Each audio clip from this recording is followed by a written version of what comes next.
Here on New Mexico in Focus, we often talk about the importance of improving our education system, and we bring you different perspectives on what might make our state's economy stronger. And some see a lot of potential in encouraging students to consider studying in the STEM fields. That's science, technology, engineering, and math. And more STEM graduates in New Mexico would mean more workers someday who have the skills and knowledge to go out for the best jobs available. Also, it might mean more companies would see a competitive workforce here in New Mexico and want to relocate their operations to our state. But there are challenges that many students must overcome as they begin to focus on STEM courses in high school and college. Our correspondent Stan Wilson recently sat down with two New Mexicans to talk about what it might take to boost the number of students in the STEM fields across New Mexico. I'm joined by Gabriel Montano, scientist at the Los Alamos National Laboratory, and Aisha Muñez, a senior at the University of New Mexico and a National Hispanic Scholar recipient. Thank you for joining us. Aisha, growing up in Alamogordo, did you always see yourself as a scientist one day? You know, as a kid, I wasn't really that motivated by STEM, I would say. That didn't really come until later.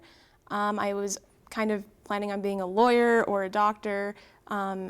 More as I got into high school, I was really pushed to go into STEM by my teachers, I think, and I was able to develop that passion on my own, and yeah. What were the conditions like growing up in Alamogordo? Well, Alamogordo is a rural community. We have a lot of working class citizens part of our community, and my family was no different. We definitely struggled financially growing up, and so I had to take on a lot of responsibilities, including getting a job in high school and just supporting my family and doing that. You were the first one in your family of four siblings that went on to college. What was it like growing up? Why was it so tough for you? I would say it was tough just because I didn't really necessarily have family that could relate to, I was kind of like the nerd in the family, a black sheep. My parents didn't understand, why are you in your room studying for so many hours, things like that. So it was hard to, I guess, relate to my family in that sense, but they were always supportive of my decision to, go into school and work hard. And who inspired you to pursue a math and science future in academia? I would say that would come from my teachers in high school and my counselors, especially my biology teacher, Kevin Blackstone. He was a really big driving force in my motivation to pursue a career in STEM. As a Hispanic American, what kind of pressure did you face from your peers in this unique field and a difficult field that is tough in itself for anybody to accomplish? Yeah, coming from underrepresented groups, you look in your classes and you don't see people like you in advanced STEM classes, the AP classes.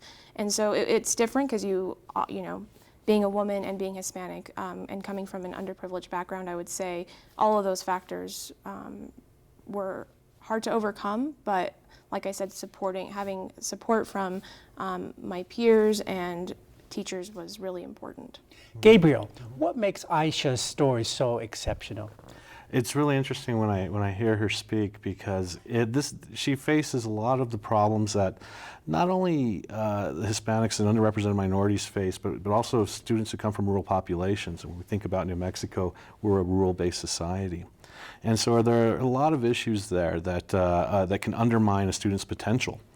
They have all of the skills, all of the abilities to obtain these goals. However, there's a lot of potholes along the way, and there's a lot of things that can sneak up on them and just create a problem as they're trying to pursue. Can you relate to her experience growing up in Gallup? Absolutely. It's very interesting. Whenever you hear a story, especially from somebody from New Mexico, there's a kin to it. We've gone through similar types of issues, and that and one of the things that always stands out is this idea that it's hard to find anybody that you can come and talk to. So most of us are first generation collegiate students, or definitely first generation pursuing some type of advanced degree in STEM. And there's usually a lack of just understanding why you're going into what you're going into. What did it take for you to excel? Similar to, I think what Aisha was saying is that you're fortunate to have the right mentors along the way. And so mentoring tends to make a huge difference in whether somebody's successful or they're not successful. And when you make a transition into the STEM profession, what is the number one obstacle that you consider STEM grads face in competing for the high-tech jobs? Yeah, that's a really good question, and there's a few different ones. But one of the biggest things I think that happens is that within the STEM field, there tends to be a bit of an aristocracy, I would say. There's a tendency for people to trust either their colleagues or institutions that they're very familiar with. And so when you look at the populations of those students, they're not usually a diverse group of students. Typically, they come from backgrounds where their parents, grandparents have PhDs, MDs, lawyers, and so you don't see a really spread out type of population. So students coming from the demographics typically of New Mexico, you already have one strike against you because you may not be taken serious as a contender for some of these types of jobs. And so as a advocate yourself, being the president of the Society for the Advancement of Chicanos and Native Americans in Science, what are you doing to help move a bigger pipeline of STEM graduates into the lucrative fields, the STEM fields where science and engineering is the most prominent part of this industry? Yeah, organizations like SACNAS came about, it came about at the time of the height of the Chicanismo movement in the late 60s, early 70s, and we started in 1973. And one of the things that I think was observed was that there was a need to make sure that we don't lose a student along the way. We don't have enough. We need to make sure that every student makes it to where they can get. And so the idea was to develop a system that was in place that could actually help these students get and matriculate the system so that they don't get lost in there and they become competitive for these types of jobs as they get out of college. So it's providing that mentoring along the way. Does the prospect of a fairly large shortage of STEM graduates in New Mexico frighten you or excite you? I guess it does a little bit of both. Frightening because going into the field, I want to be immersed in people that can relate to my stories, but exciting as well because it means that we're in a prime position to help our people and to motivate students and to bring them in. And what kind of stories are you hearing from your peers in the college campus setting about either the fears or their level of confidence? What are you doing as an advocate to try and mentor others? Well, through SACNAS Lobos at UNM, we're really trying to provide access to professional development, training, networking opportunities so that students don't have this barrier preventing them from going into the workforce or pursuing a higher degree if that's what they want to do. You mentioned something earlier to me about some of the stigmas that students face, cultural stigmas when it comes to STEM. Can you elaborate on what are those kind of tensions in between families and the students who are in these fields? Sure. A lot of the values that students come from with their families might seem in conflict with what they're pursuing in science, and so sometimes it's hard for a family to understand, what their children are going on and doing, as well as, when you go into this STEM field, a lot of people don't necessarily understand the cultural values that you are coming from, and so that can be really hard if you're not able to relate on that level.